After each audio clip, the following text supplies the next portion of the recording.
afternoon, good people, and sorry for the delay. Yesterday, the Court of Appeal settled emphatically the recent controversial constitutional amendment proposals and processes. This marks the second time our courts have pronounced themselves on this matter. On both occasions, our courts were bold, clear, and unmistakable. Without any doubt, the court brought the voice of Wanjiku to life and called on us to move on to the most pressing needs of our citizens and our nation. The court decision reaffirms that Kenya is a country governed by the rule of law, not the rule of men, where the Constitution and the sovereignty of the people are supreme and not the political elite. However, no one has lost and no one has won. It is a win-win for both the people and the Constitution. The people have won, the Constitution has won, and the rule of law has prevailed. I laud the courage of the judges who have bravely defended the Constitution. God bless them. This is therefore a moment of reflection and appreciation. We thank the Almighty God for giving us this unique day to celebrate our progress as a people and as a nation. We celebrate our institutions which have come of age, foremost the judiciary. Our Constitution continues to reveal itself anew, day after day, and the living expression of the sovereign will of Kenyans. We rejoice in the timeless spirit of freedom that remains alive in our land.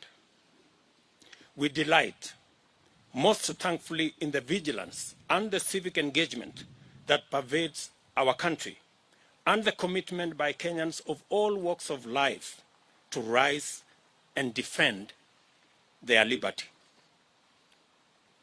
We may now live our lives and build our nation with the confidence that the brave patriots of our judiciary stand ready, capable, and courageous to secure the promise of our national anthem that justice be our shield and defender. In this spirit, it is time for us, especially the political class, to set down our battle standards and shed our partisan armor and unite in actualizing the aspirations of ordinary citizens. It is time for us to join hands and pursue the priorities of Wananchi with the same urgency, vigor that has been dedicated to the BBI. We must make up for all the time lost, resources spent, and opportunities foregone in the knowledge that time is of the essence. For truly, it is never too late to do the right thing.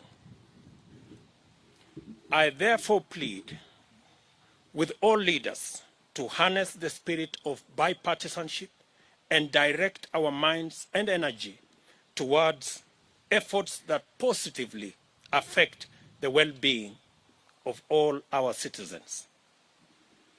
I strongly urge that our starting point in this endeavor is to apply our best collective efforts, mobilize and commit adequate resources towards the decisive management of the COVID-19 crisis in order to free up the country, return our people to work, and restore our economy to its full flight. We must agree that rolling out a vaccination program to cover the entire nation is imperative if our nation is to have any hope of recovering lost time and catching up with a world that is quickly recapturing its rhythm. Nothing can stop us from achieving full success if we are all united in purpose and pursue this goal with a resolute momentum, energy, and resources previously earmarked for constitutional change. Together with this, we must urgently retrace our path to the Big Four agenda, which packaged a comprehensive raft of policy interventions, programs, and projects aimed at creating millions of jobs for our young people, rejuvenating our agriculture and livestock sectors for food security, agro-processing, value addition, and manufacturing, and also securing the health of millions of citizens through the universal health coverage. I have held extensive discussions with legislators, and we have agreed to fast-track the long-delayed amendments to the NHIF Act in order to unlock the dream of achieving our universal health coverage that was part of our Big Four plan. We have also agreed on a similar initiative to reintroduce amendments to the Housing Act to establish the framework for the actualization of the housing fund that is a prerequisite for unlocking the housing program envisaged under the Big Four plan. This will set the stage for the achievement of the housing pillar of the Big Four agenda. The housing plan's twofold promise of making affordable housing available and also creating millions of jobs for young people is the sort of intervention this country needs for this critical moment.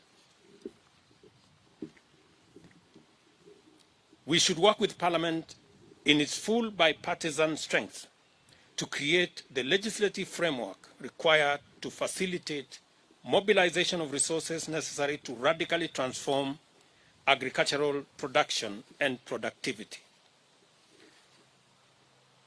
This should enable Kenyans to achieve food security and nutrition sufficiency and create a surplus for diversified agro-processing and manufacturing under the industrialization plan.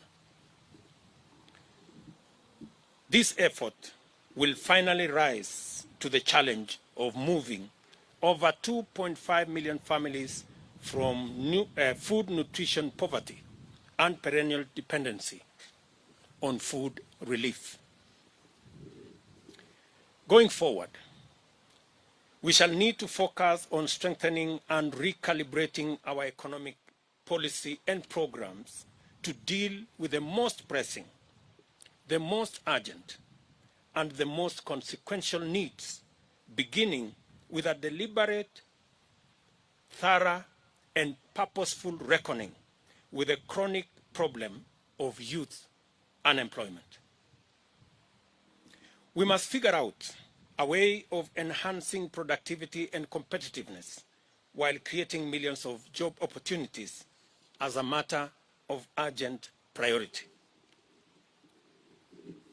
A related and urgent intervention that will help in this effort will be to reorganize and consolidate financing of micro, small, and medium enterprises to liberate them from the chokehold of Shylocks and an exorbitant interest rate regime that presently stifles the promise of meaningful growth and stalls the possibility of enterprise development and wealth creation. As a nation,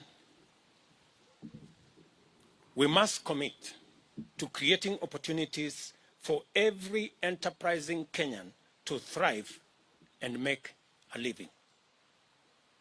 Furthermore, we must strongly commit to collective effort to fashion a new future for Kenya based on a new socio-economic and political paradigm. It is time for us to imagine together a new society that gives priority to the greatest number of its citizens. This new society must choose the welfare of the people over that of leaders.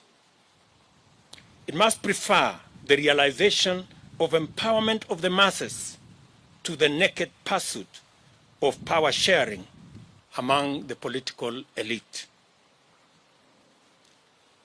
And we must pursue the creation of millions of jobs, not the mere sharing of political positions.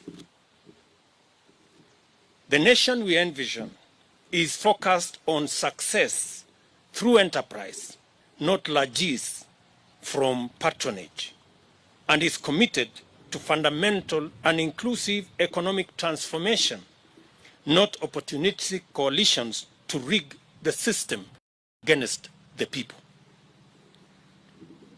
We cannot and must not, in all honesty, embark on a discourse about the future of our nation without the largest owners of that future: the youth, the young people, are and by far the demographic most affected by the grave state of affairs in our country. The overwhelming majority of young people suffer the brunt of joblessness. Many have been driven to depression. Many have become victims of drug abuse syndicates. And the vast majority are hostages of burdensome debts. Today, I call on each and every young person in our country to step forward, to stand up to be counted, to summon their energy, talent, knowledge, and expertise to imagine, fashion, and create a new Kenya. I urge the young people of our nation to refuse to be sidelined, to resist to be marginalized, but to assume their rightful place at the center of national discourse. Your place at the center of the national discourse is your right. Do not wait to be invited. Your future and that of our nation is anchored and premised on your readiness to assume your rightful position. Now, henceforth, we must build an alliance of all Kenyans with our young people at the core so that we can tap into our creativity, our talent, and our energy to fashion a new Kenya where success is not based on who you know, but how hard you work. A Kenya where nobody is left behind. As leaders, we must consolidate the beauty of our dreams by believing in the promise of our young people. We must deliberately, purposefully, and meaningfully turn to and keep our focus on listening to the youth and ceding ever greater space for them to express themselves and actualize their aspirations. The issues affecting our young people must be our most important priorities, and they must be at the core of all future-oriented policies and actions. United as brothers and sisters in this great task, with the Almighty God going ahead of us, let us build this, our nation, together. Thank you very much.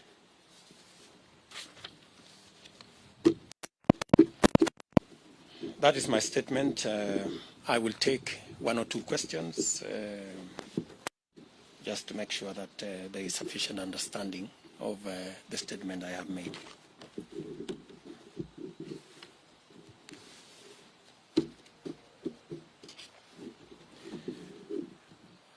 Do we have any questions, or the